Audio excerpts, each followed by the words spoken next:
Hello, ladies and gentlemen. Welcome back to Ringside 5. This is episode number 3.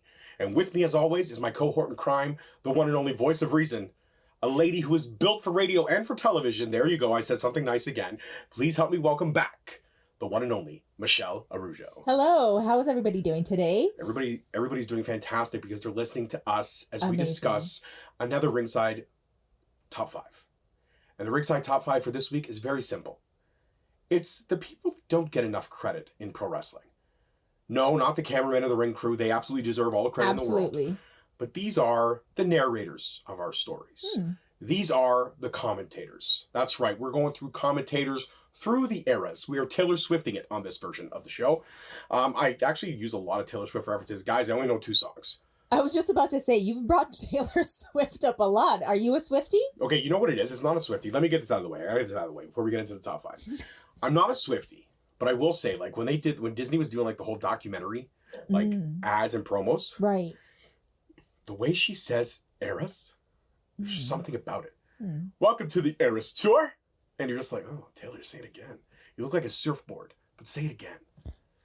Oh, my God. Yeah. Listen, Taylor Swift, she's the all-American girl. She is. She is. I really do miss her country stuff. Like when she first came out and was first famous, that was all I would hear from her. When she was in the Hannah Montana movie? I love her country stuff. It sounds really good. I'm not hating on her pop stuff. Like, you know, Taylor Swift has given us hate on her pop stuff. So many hits, so many, like... Dude, if Taylor Swift was a stock, I would be buying it right now in the stock market, okay? Right. This girl is money. But this girl could write a song about toilet paper on a stick.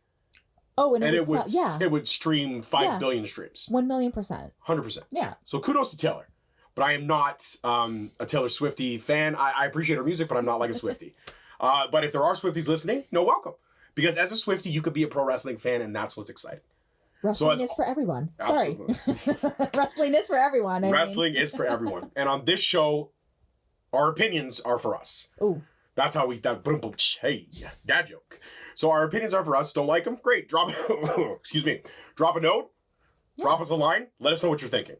Yeah. But we are going to focus now on the narrators. This week is my turn at 1, 3, and 5. Michelle has 2 and 4. We know how the game is played. Without further ado, I had to clear out my throat there. Number 5. Someone who is a body.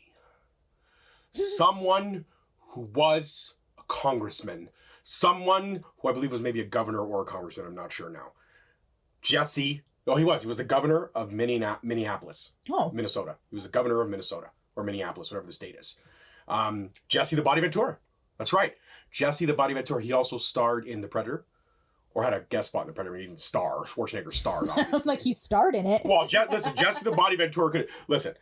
The only thing people remember from the original Predator is that shot of Carl Weathers and Stallone, and Schwarzenegger, and their arms are just jacked. Oh, yes. And no offense to Carl Weathers, may he rest in peace, but why are you wearing a Lacoste golf shirt in the middle of the Amazon jungle? Why is this a thing? Poor planning. Poor planning. So what you're saying is they ran out of budget. Poor planning. I don't know. Maybe the Lacoste golf shirts make you like your biceps like bulge. Oh, maybe. Maybe. Yeah. Interesting. We'll have to look into that. We do. But regardless, let's talk about number 5, who's Jesse the Body Ventura. He actually made his return to commentary till end of 2024 for Saturday night's main event. Yes. And he will be at every main event. Now, here's a man who's come on a few podcasts and said he doesn't watch the modern day product. He doesn't keep up with the modern day product. So what does Triple H do? He throws him in on commentary for the main event of Saturday night main event. And what does he do?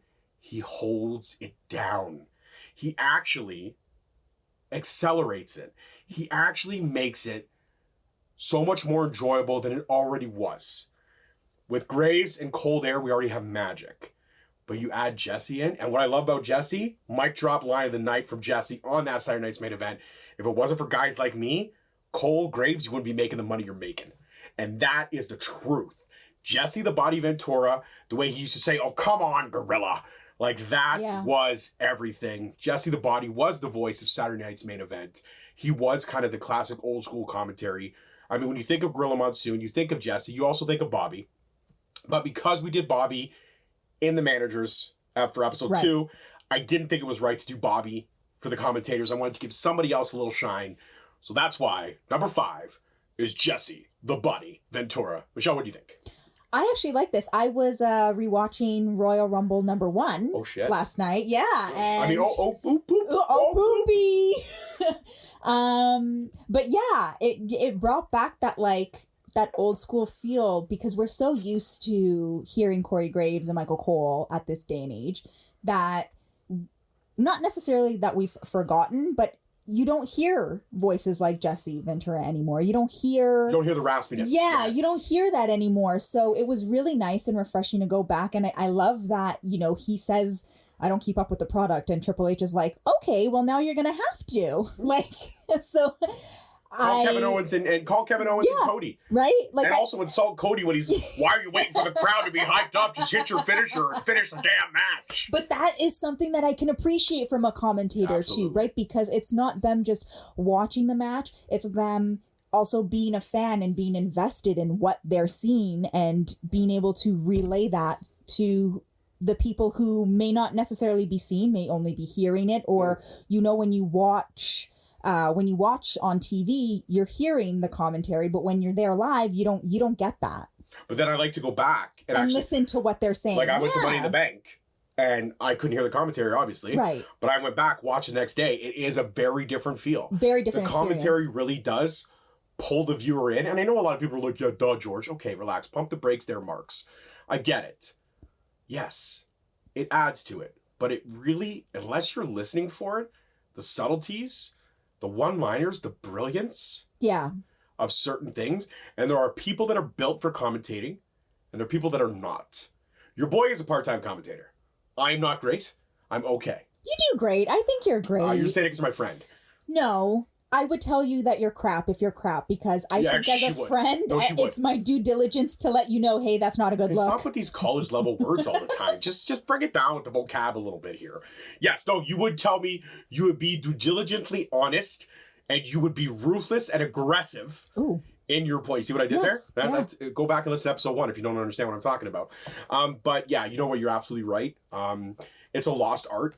Or it's an art that a lot of people don't appreciate. And I feel like when people are so focused on tribalism in pro wrestling, and people are so focused on which company is better and the views and this and that, why don't you focus on the art form that it is? Right. A lot of people focus on the wrestling. A lot of people, there's only 52 minutes of wrestling on this show. Yeah, but there were 52 quality minutes here and maybe 47 quality minutes over there. And maybe there was vignettes and there was commercials. Guess what? Everyone's got to get paid. Their sponsors. Yeah. That's how the business works. It's a business. But there is subtle art form to every little cog in this wonderful wheel of pro wrestling. Absolutely. And you have to give them flowers. So without a doubt, Jesse the Body locked in at 5. Michelle, give us 4. So for number 4, I chose a staple. You guys might know him as Jim Ross. We'll call him JR for short.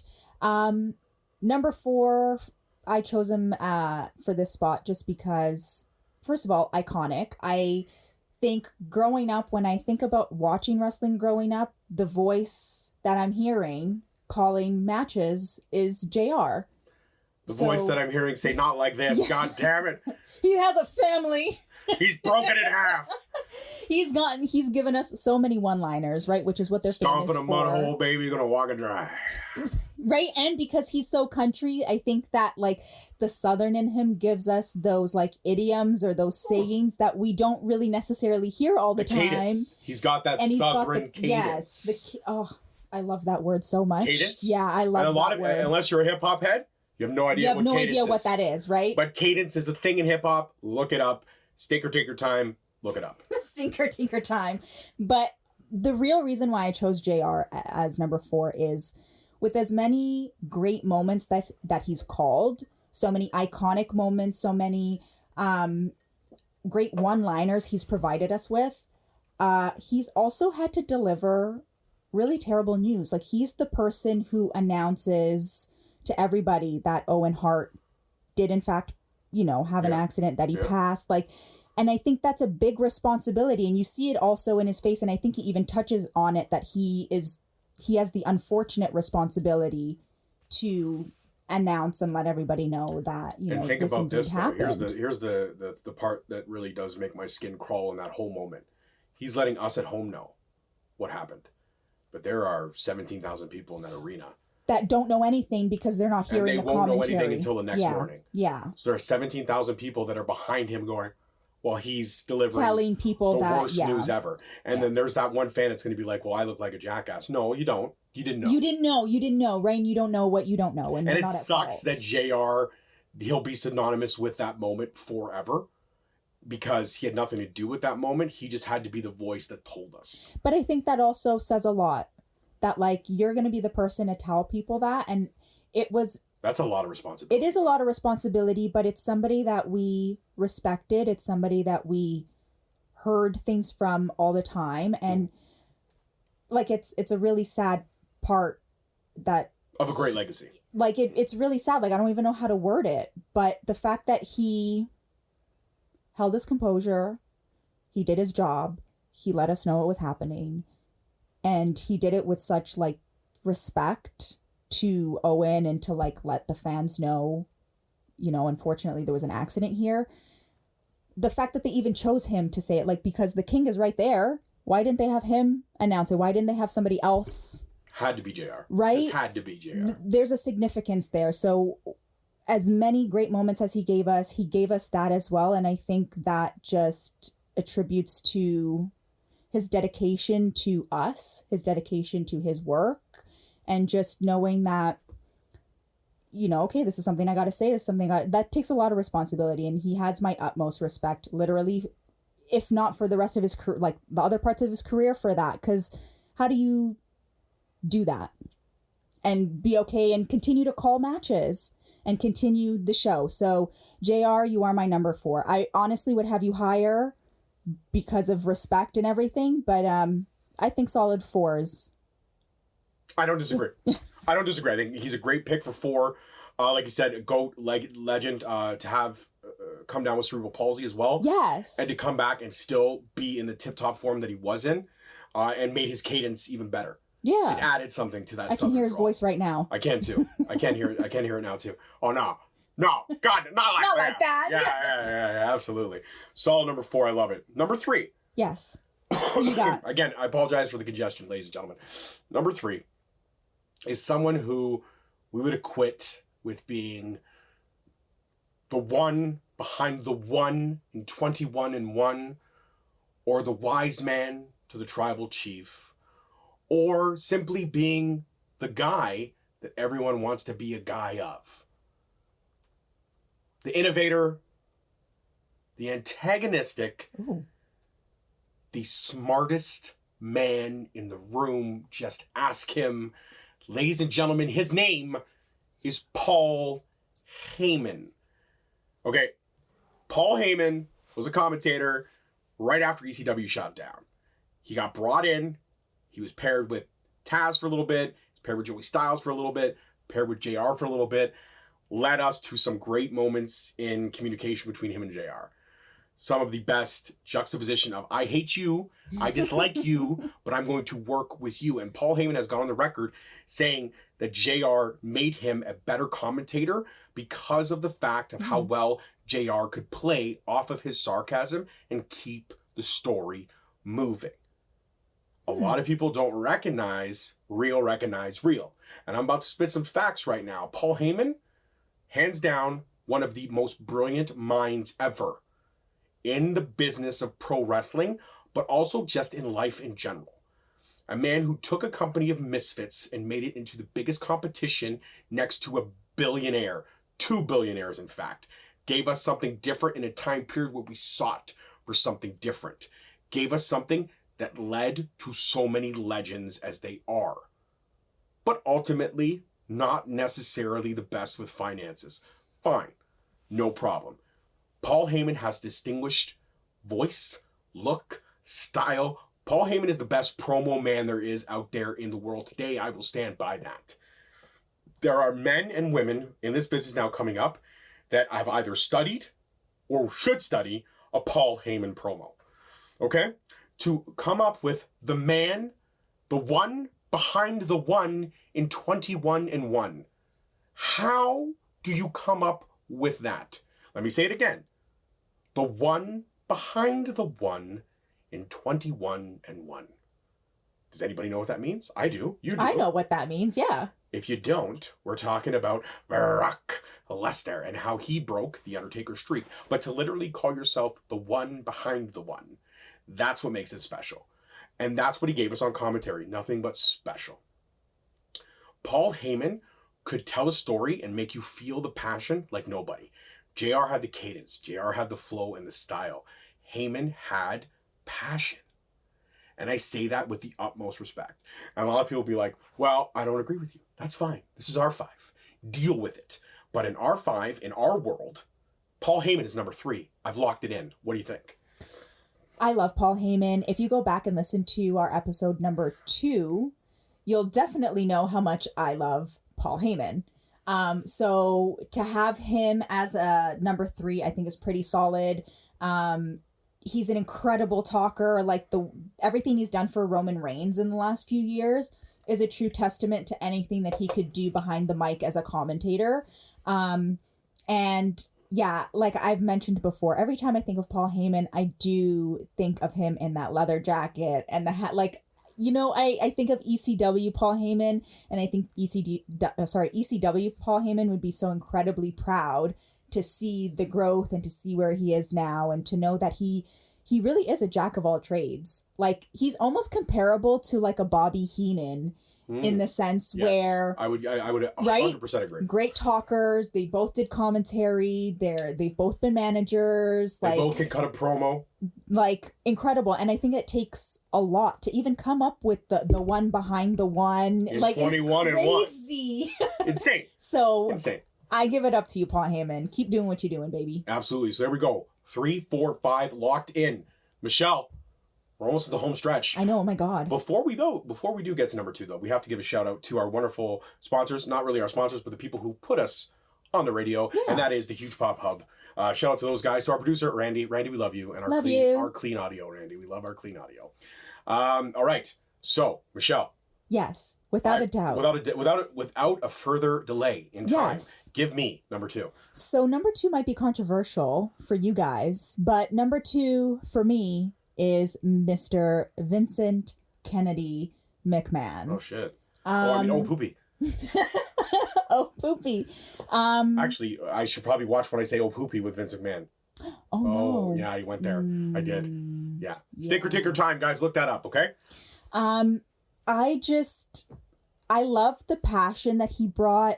When I think back to when he even starts commentary, it's because his dad needed somebody on commentary. He didn't have an extra person, so Vince steps in, and there's just something about his voice. Like, he has a very commanding voice, even when he's doing the background the backstage interviews. Like, he still has a very commanding voice and commanding presence while he's doing that. So everything about Vince on commentary was everything for me. Like, I loved it. His the way he would talk about the matches, the way he would describe basically what he's seen, and for somebody to step into a role like that, not really knowing how to navigate and to flourish like that, was someone who didn't have the wherewithal to have all the moves down. No, and he you really would hear didn't know. maneuvers so many times. He stepped into a role that he wasn't really prepared for, and I can only imagine what stress that was, because it's not only now you're stepping into a role that you're not completely sure of, but this is for your dad. This isn't for just any Joe Blow out there. This is a family business. We already know Papa McMahon was already a dick. So, yeah, right? So, I don't know. When I think about that, I'm like, good for you. You faced adversity and you made something of yourself. I know that he took over the business afterwards, and he became the whole Mr. McMahon character and persona. Oh, yeah, absolutely, yeah. But for the time and the stint that he had on commentary, like, I couldn't find anybody better. To be honest, Vince is number 2 only because I didn't get the number 1 spot this week, because he is my favorite commentator of all time. I don't even know how to express it properly or how to, it's something I feel in my chest. When I hear him on commentary, I'm like, all right, I'm locked in. What's going on? So, what do you think? The controversialness of the man behind the man on the mic, we don't have to get into. Absolutely. We're celebrating the men who were on the mic when they were on the mic. And even the women. Yes. There's some great female commentators out there. I like the choice. I like the choice because you're right. He has a different tone to his voice. He has a different passion for the business. And I mean, when I think of Vince McMahon on commentary, I think of the greatest one-liner that he ever spit, which was the boyhood dream has finally come true. You know, Shawn Michaels, after that Iron Man match, I mean, that's what sticks out to me about Vince McMahon. And what a maneuver. What are we going to see here? Like, yeah, he definitely did have a style all his own. Right. And, you know, we don't give enough kudos or I guess credit to all the different hats that he wore before he finished the one hat, which eventually was the undoing of him. But I mean, this is a man who took a $1 million company, made it into a multi-million-dollar company, made it into a billion-dollar company, and sold it for billions of dollars. So, you know what? Vince McMahon on commentary, not shrouded in any kind of darkness. Before all that stuff. Exactly, yeah. before it. We can celebrate Vince McMahon on commentary, and I'm okay with that. I like number 2. Yeah. And you're right. You don't have him in the number 1 spot because number 1 is not your spot this week. That's going to be a big thing as the show goes on. I think is going to be coveting that number 1 spot. I think so, yeah. I think we're going to have to do like bets or at the tail end, maybe switch up the order. No, we're not going to do it? No. We're just going to suffer through when we don't have We number will 1. suffer through, yes. What about if we like trade number 1s? No. No? No. No. Because the only way that works is a rock, paper, scissors, and I'm not doing that for a number 1 spot. Because you know that you'll lose. Oh my God. I'm just saying. I will punch you in the face right now. Oh my God, this is radio, please. You cannot say that. I'm joking. All right, but I will. I would whoop her in rock, paper, scissors. Oh my God, rock, paper, scissors. Do you want it? Do you want to do it by the coin then? Do you want to let the coin make all decisions, Michelle? Yeah, I like living like Harvey Dent. There you go. The coin. 50-50 shot, baby. All right, before we get into number 1, I have to add some tension.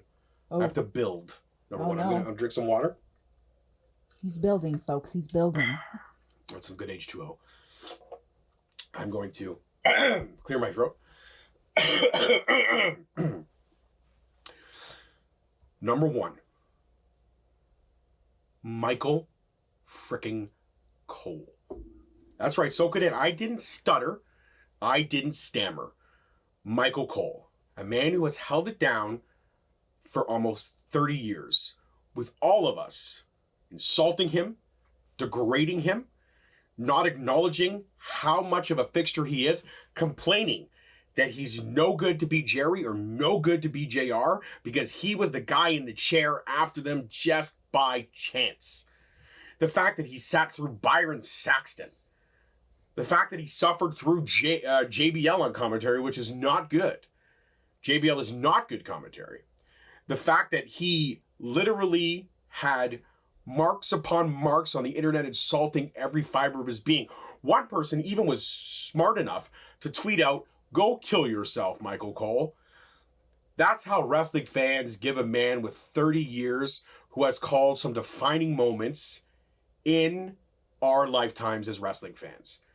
And you know what I say to all these fans that treated this man with such disrespect? For shame. I say, for shame. Because Micheal Cole deserves his flowers. Micheal Cole deserves that number 1 spot. Let me tell you how good Micheal Cole is. I gotta go back to Saturday night's main event. There was a couple bumps, a couple mistakes, a couple missteps in the ring. But a true commentator, a gifted commentator, can recover those missteps by the talent in the ring, which mistakes happen. Of course. And almost make it seem like those mistakes never happened. She didn't quite get all of that. She tried something different. She didn't quite get all of that. A simple nuance of a phrase of a change changes the dynamic of the match. She didn't get all of that. Okay, she didn't land it. She didn't get it. We got it. But it's these little, small things that Micheal Cole does on a nightly basis. 30 plus years in that chair. The longest tenured commentator ever. Okay? Ever. Has called over 30,000 matches in his life. Think about that. Maybe not 30,000, maybe like 5,000 or something like that. But still, a outrageous amount of matches. Of course. And his voice has been behind some of the most defining moments in pro wrestling. The Yesomania, he coined that.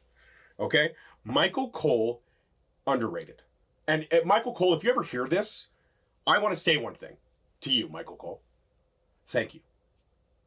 Thank you for being the voice of my generation my kids' generation and my youngest daughter's generation. I got a teenager and I got a young daughter. I got an 8-year-old. And they have both heard Micheal Cole narrate the stories of these larger-than-life superheroes.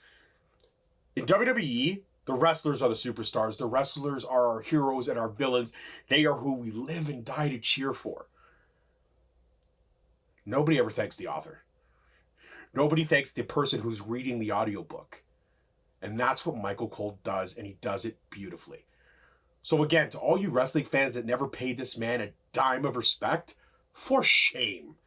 To all you marks that cheer for Limbo, and if you don't know what Limbo is, look it up, because I've said Limbo about this other organization a lot of times. You know what Limbo is.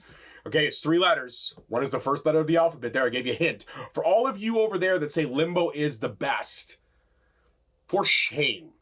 Because I've heard Excalibur. Nah. Taz? JR, it's not the JR we know.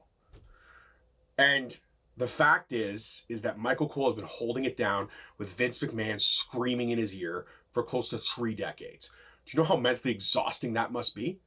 Micheal Cole almost gave up. Then guess what happened? Corey Graves was slid into the chair next to him. And he said Graves gave him a fire to continue in commentary. So you want to talk about, like we did in episode 1, about John Cena and Randy Orton? Yeah. Let's talk about the bromance that is Corey Graves and Micheal Cole. Ooh. Let's talk about how Corey Graves was kind of given a green light to say and do what he wants, but Micheal Cole brings him in. Micheal Cole says, no, walk the line. No, you're over, come back. I watched an old Royal Rumble, first women's Royal Rumble. Yeah.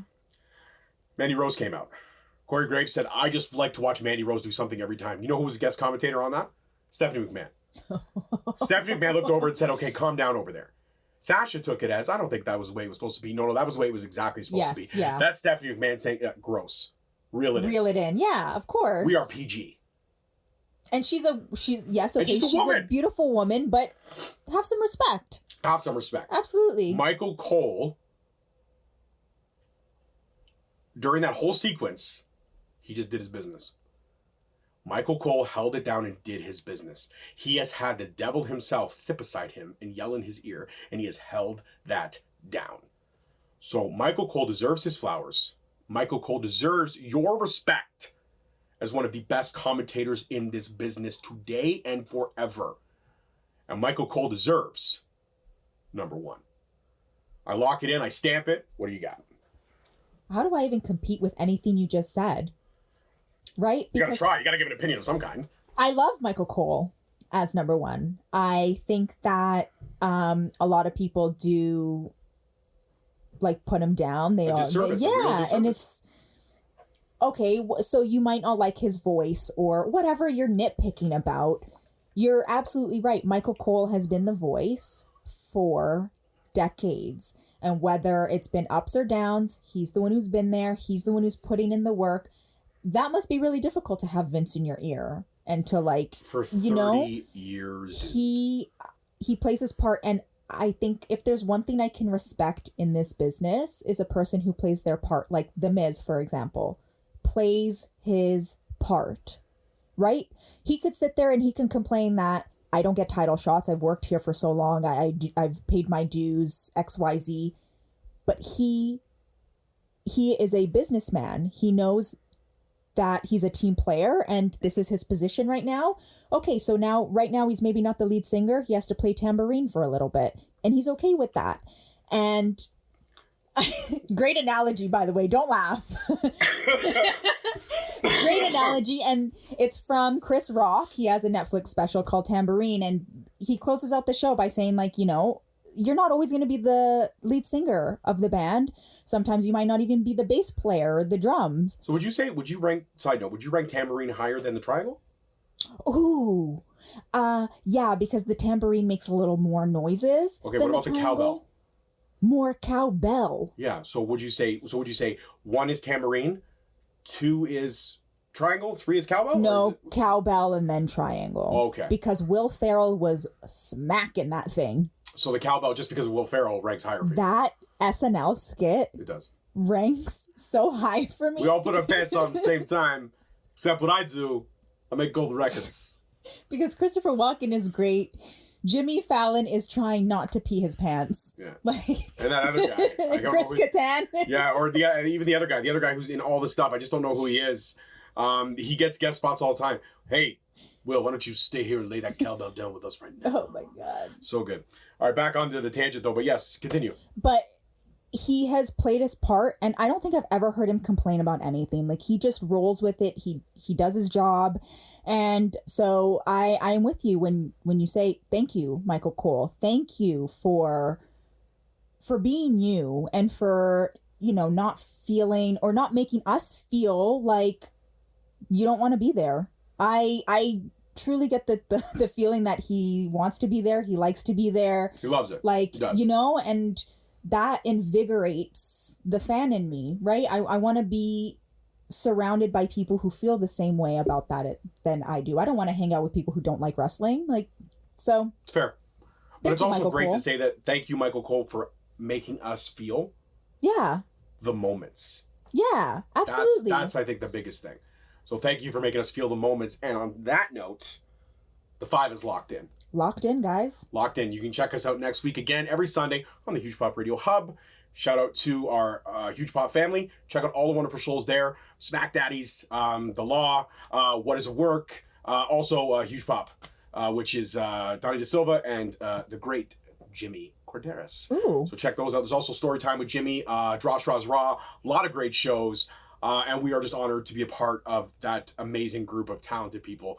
So talented people. And like yeast, we will rise to the occasion, Ooh. given the opportunity. Very nice. As always, right? That's my analogy for the day. You know, hello, Mr. Tambourine Man, play a song for me.